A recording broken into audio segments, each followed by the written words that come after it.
Hey everyone, welcome back to the channel. My name is Michael. Thanks for tuning in. Just a quick caveat on this video. For some reason my GoPro is not with me. So I'm doing this one off my iPhone. So interesting to see how it turns out. But I'm sure the angles won't be as great as when I can set it up on a tripod obviously behind me. But I want to get something out. I want to get a bit more progress on the ski. So what I'm planning on doing is just sandblasting the plate underneath the jet and also the jet housing itself. So they were pretty badly corroded. I'll show you in a second. But I'm just going to hit them with some blast material through the basic sandblasting gun. I've got some grit here, which I'll show you. Just some sandblasting grit. You can't really see it, but it's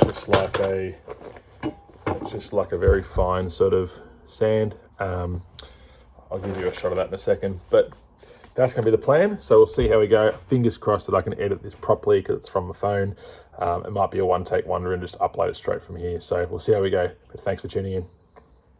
And this is the grit that I was talking about. As you can see, it's quite sort of sandy and fine. So this is a grit, so you use this to do, this is like a coarse sandpaper. There is soda, which is a lot finer, which you would use if you were going to use on a really high-end paint finish or required a very smooth finish. It's just not as aggressive as what this grit is. So let's have a look at the plate and I'll show you what we've got to do. So here's the plate. It's pretty bad, as you can see. There's a lot of salt corrosion and build up on there. I did have a quick little go just off camera, as you can see. So that's basically a before. Oops, all this area here is before, and then I just hit that for about 10 seconds. It cleans it up quite well. So we'll have a go on that, and then we'll see what we can do on the jet housing.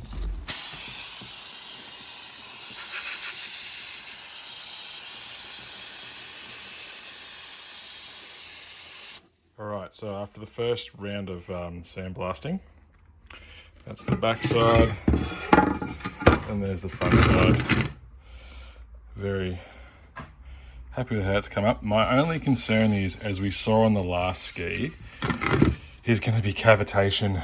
This has been glued in before, silicone at some stage. I'm just a bit worried that unless I get this super clean, that some of these nicks naturally come out worse on the camera than what they look in real life. But you know, if we've got more of these bad edges, we could be in a bit of trouble. So I'm just going to hit these with the wire wheel, clean this silicone off, and then we'll have another look. How's that for a difference? 10 minutes of a bit of arm work.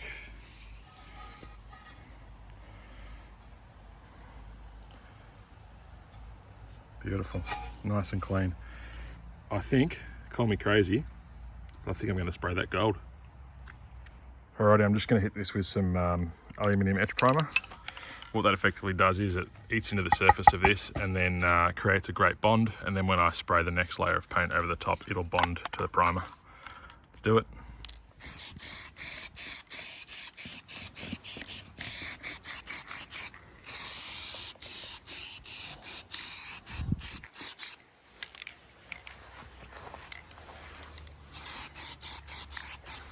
Its primer looks very liquidy when you put it on. Don't know why that is, but stuff works, that's for sure.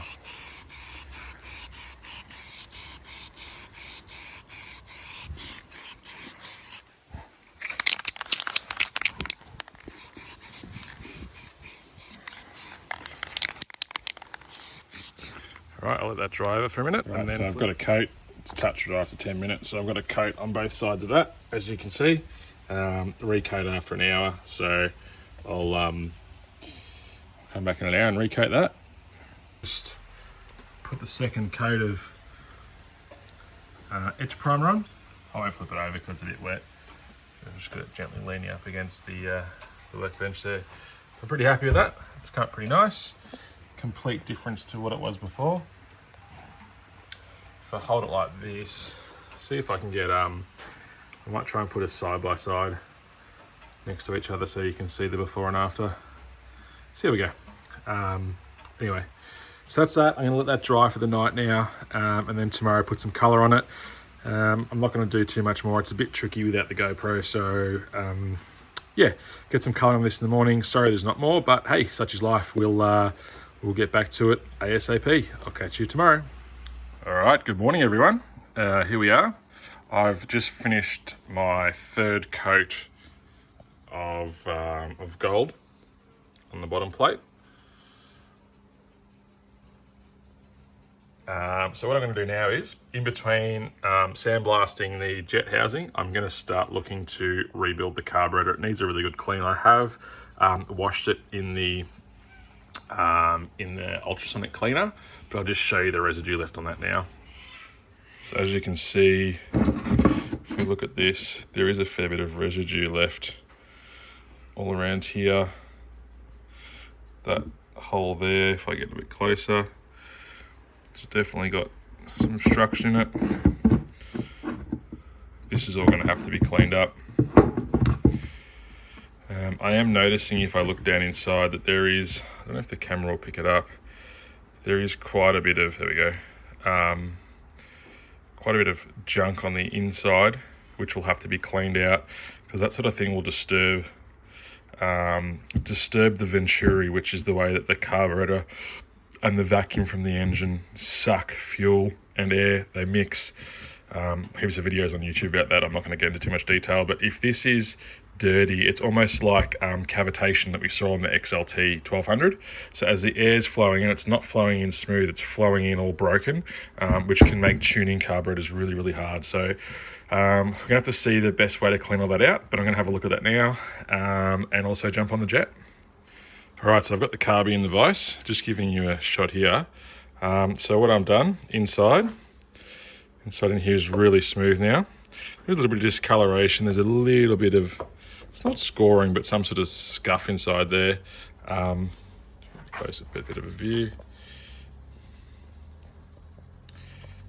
Is I have hit that with 1500 grit and then 2500 grit sandpaper with carburetor cleaner on it, and it's actually done a magnificent job. I'm going to obviously clean out these ports and jets later once I've done that, but just wanted to give you a bit of a close-up view of that. So I'll flip it over and try and show you how I'm doing that. So here's a little bit of a before. I'll flip the carby over. So what I'll do is, I'll try and do this one-handed, is spray a bit of carby cleaner in there, and I've got on here, this is my 1500. Just get that. Here I've just got my 1500 grit sandpaper to start with. Just get in there and just give it a really good wipe around.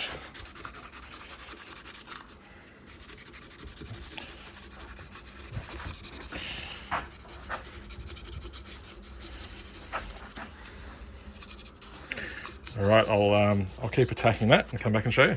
Just give you a bit of a shot here of the top of the flange. See down inside, there's still a little bit of marking in there. I just can't get that off. It's just the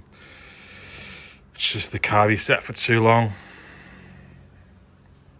But all in all, I'm pretty happy with how that's come up. I think that's going to run no worries at all. Just got to make sure that the butterfly turns. There is a little bit of damage, I'll call it, to that. At the end of my fingertip, there's a hole where the guide sits. It's a bit burred up, I'm not sure why. I'll try and get a shot from the side. Hopefully you can see, but looking through that, a little bit burred up inside in there. So cleaning the engine room, I guess we'll call it, of the carburetor here. I wanted something a bit softer than a wire brush on it. Just because there are some rubbers in there still that I want to clean and save. So I'm just using a paintbrush. Just gets into a few of the nook and crannies a bit better so we can see what's happening. And then we can keep cleaning. Much better. So I've just hit that with the gentler, I'll call it, wire brush on the drill. Again, carby cleaner, the paintbrush, bit of time, bit of patience, and yeah, super happy with how that's turned out. Just got the parts in the ultrasonic cleaner again, just give it a bit of a clean up. Got it set at 70 degrees for 15 minutes. Bit of dish soap should help free up a lot of that gunk. All right, so a bit of a sit rep. So I started to rebuild the carburetor with all my labelled bags and whatnot, and I've realised that somehow in the process I've lost the spring for the needle, which is not ideal. But looking at some of these other parts, if I show you, let's go back a little bit. So like this is the diaphragm, this is what moves up and down to pump fuel. There's a bit of damage on there. The actual rubber's okay itself, it's a bit corroded. Some of these, if I just have a look at these, we saw it before, I can't get them much cleaner than that underneath. I think what I'm actually going to do is, I just had a look on the old eBay and I can get a rebuild kit. I can get a rebuild kit out of the States for about 50 bucks Australian, including postage. So I think I'm just going to do that. And then that way, if I can find a new carby, I will, because I've just seen there's quite a bit of scarring in there from probably from the ingestion of something. I'm not really sure. I've never sort of seen that before, but you can sort of see how it's sort of really quite scratched up. So best case scenario, I'll put a new carburetor on it. So I'm not really going to be able to forge much further on with that today, which is quite disappointing because I really wanted to get all that back together and back on the engine. But hey, that's what happens, you know, when you do this sort of stuff. You never know what you're in for. But I did just pull the jet up. The prop is, the prop's seized. I can sort of turn it maybe like, I don't know, 20 degrees backwards and forwards, that's about it. But I really want to paint this, but I also want to strip this apart and just make sure that everything's okay inside it and work out why that's not spinning. So I think what I'll do just for the remainder of this video is strip this apart, have a look, see what parts we need, and then I can order some parts for it. So let's have a look. So out of the 4 bolts, I managed to get 2 of them out without breaking them. Take them out.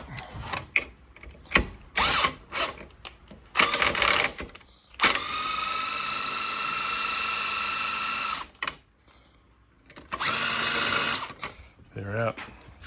This one broken, this one broken.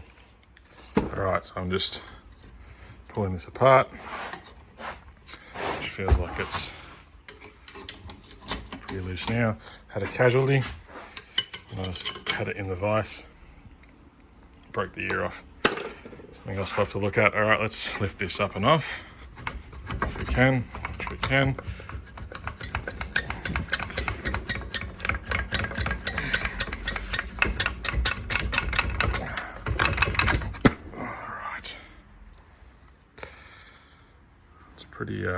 Pretty gunked up in there, that's for sure. Okay.